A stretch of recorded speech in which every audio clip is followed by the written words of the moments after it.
श्री राधे राधे राधे। सादर प्रणाम भाइयों। हम आज एक ऐसे प्रसंग पर चर्चा करने जा रहे हैं जो श्रीमद् भागवत महापुराण की गीता से प्रेरित है। बात इसी समय की है, लेकिन उसमें कुछ पंक्तियां जो मनुष्य के जीवन को बदल देती है। धर्मशास्त्र व्यक्ति के जीवन को बदलते हैं। रवि नाम का एक बालक अपने खुशहाल परिवार के साथ जीवन जीता था। उसके भी सपने थे, उसका भी लक्ष्य था, कुछ बनेगा। और उसने पढ़ाई आरंभ की। पढ़ाई करते करते कुछ समय बीता, आगे बढ़ा। योग संयोग से, देवयोग कहें, दुर्भाग्य कहें, उसके पिता की मृत्यु हो जाती है। और उसकी माँ पर ही दारोमदार था। माँ बड़ी लगन से, मेहनत से अपने बच्चे को पढ़ा कर कोई योग्य बनाना चाहती थी और मेहनत मजदूरी करते उसने उसको पढ़ाना आरंभ किया। रवि ने भी लक्ष्य बना लिया कि अब जीवन पर केवल घर परिवार का, माँ का बोझ नहीं, माँ की उम्मीदों का भी बोझ मेरे सिर पर आ चुका है, कंधों पर आ चुका है। इस भाव से खूब मेहनत की उसने, खूब तैयारी की। फर्स्ट अटेम्प्ट में उसका सिलेक्शन नहीं हो पाया। पीएससी की फाइट कर रहा था वो। दूसरा चरण, माँ ने फिर हिम्मत बंधाई कि बेटा ऐसा नहीं है, और भी प्रयास हो सकते हैं। दुनिया में प्रयास करने वाले, कोशिश करने वालों कभी हार नहीं होती है। ऐसा सोचते हुए रवि ने दूसरी बार और मेहनत करके दी, पर दूसरी बार भी ऐसा ही हुआ कि उसका चयन न हो पाया। भाइयों बहनों, कंपटीशन बहुत है। बहुत सारे प्रयास करने के बाद भी असफलताएं मिलती है, तब व्यक्ति टूटने लगता है। दूसरी बार में जब टूटा तो थोड़ा सा मनोबल गिरा। फिर और भी मिलने वाले रहते, वो गिरा देते कि साहब अब तुमसे नहीं हो पाएगा। फिर भी उसने अपने आप को संभल दिया, माँ ने संभल दिया। तीसरी बार उसने फिर से एग्ज़ाम दी। भाइयों बहनों, इस बार का रिजल्ट अभी उसके लिए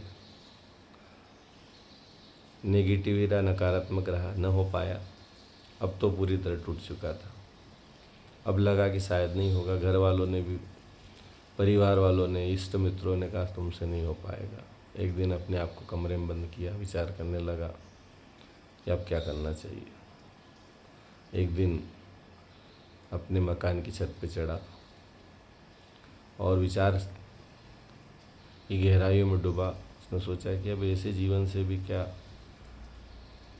और आत्महत्या की ओर सोचने लगा। तब पीछे से आवाज़ आती है माँ की, बेटा रुको। बेटा रुकता है। माँ ने उसको गीता के कुछ पर्चे दिए। उस गीता को जिसको उसके पिता पढ़ते थे उसे समझाते थे, लेकिन वो सब भूल चुका था, क्योंकि आदमी निराशा के गर्त में जाता है तो ज्ञान उसको समझ में आता भी नहीं है। उसको ज्ञान की बातें फोकट की बातें लगने लगती है। और हर वो व्यक्ति जो अपने जीवन में किसी न किसी प्रकार से असफल होता है, तो वो दूसरों को इसी दृष्टि से सोचता है या देखता है कि फेक बेकार की बातें, ज्ञान की बातें हमको सुना रहे हैं। ज्ञान में क्या रखा, ज्ञान से क्या होने वाला। ज्ञान से पेट नहीं भरता है, ज्ञान से घर नहीं चलता है। पर व्यक्ति के जीवन में ज्ञान आत्मबल और संबल भर सकता है और फिर से उसको खड़ा करने में बड़ा सहायक होता है। माँ ने उसको कहा बेटा ये पढ़ ले, उसके बाद तेरे को जो उचित लगे करना। बेटे ने उसको खोला। पहले ही पंक्ति उसके हाथ में आई, उसमें लिखा था कि जो व्यक्ति, गीता के शब्द हैं, जो व्यक्ति मोह में फंस जाता है वो अपने कर्तव्य से मुख हो जाता है। उसकी चेतना जागी कि नहीं साहब, मेरे कुछ कर्तव्य भी हैं। केवल परीक्षा पास करना ही थोड़ी है, मेरे पर माँ की भी जिम्मेदारी है। अगली पंक्ति को उसने पढ़ा तो उसमें भगवान कृष्ण का वो वचन वाक्य था, अर्जुन, हे अर्जुन, तू कर्म करने के लिए बाध्य है, फल के फल तो मैं ही दे सकता हूँ। तब और आगे बढ़ा, पढ़ने लगा तो उसमें आता है, इसके अंदर साहस जागा, हिम्मत जागी कि ठीक है। तीसरी पंक्ति में जब वो गया तो उसमें लिखा था कि आत्मा न जन्म लेती है न मरती है। मनुष्य के जीवन में जो कुछ खो चुके हो, तो जो कुछ तुमने खोया है वो कभी तुम्हारा था ही नहीं। और जो कुछ तुम्हारे पास है उसको कोई छीन सकेगा नहीं, या भविष्य में तुमको जो मिलने वाला है। ऐसे शब्द जब गीता के उसके जीवन में अंकुरित हुए तो वो फिर से चैतन्यता की ओर बढ़ा और अब उसका नज़रिया बदला।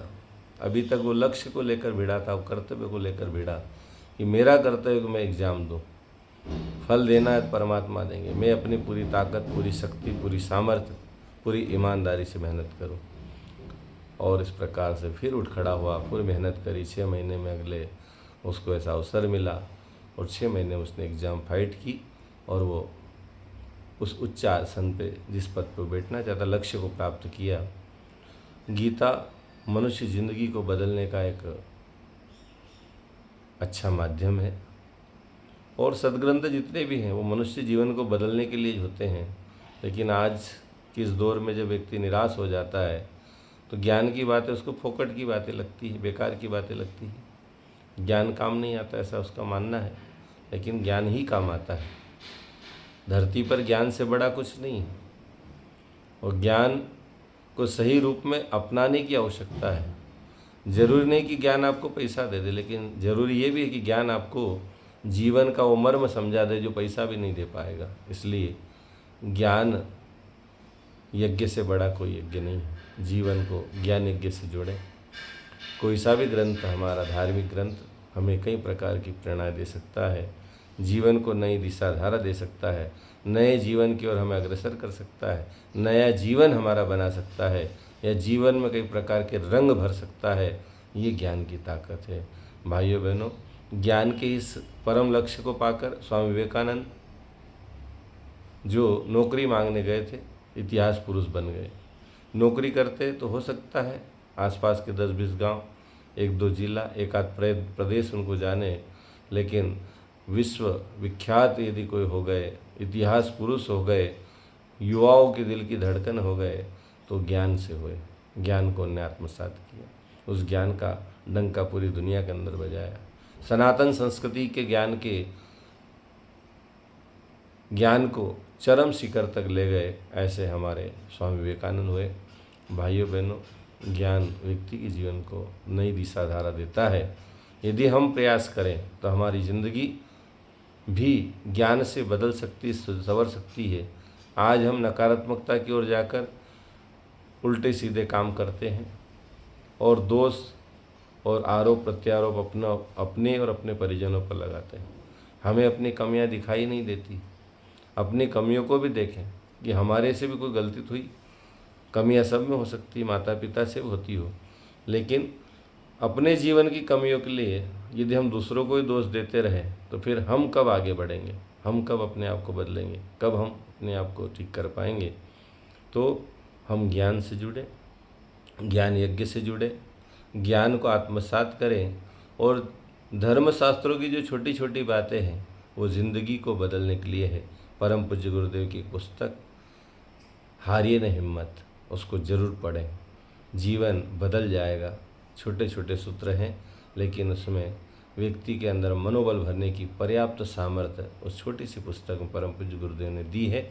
हम उसे अवश्य पढ़ें, समझें और जीवन में उसका लाभ उठाएं।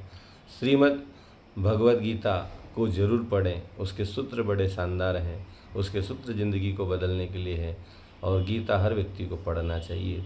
गंगा, गीता, गायत्री, गौ, गुरु, ये हमारे आधार हैं। इनको हम निरंतर नमन करते रहें, जीवन में आत्मसात करते रहें। ओम शांति।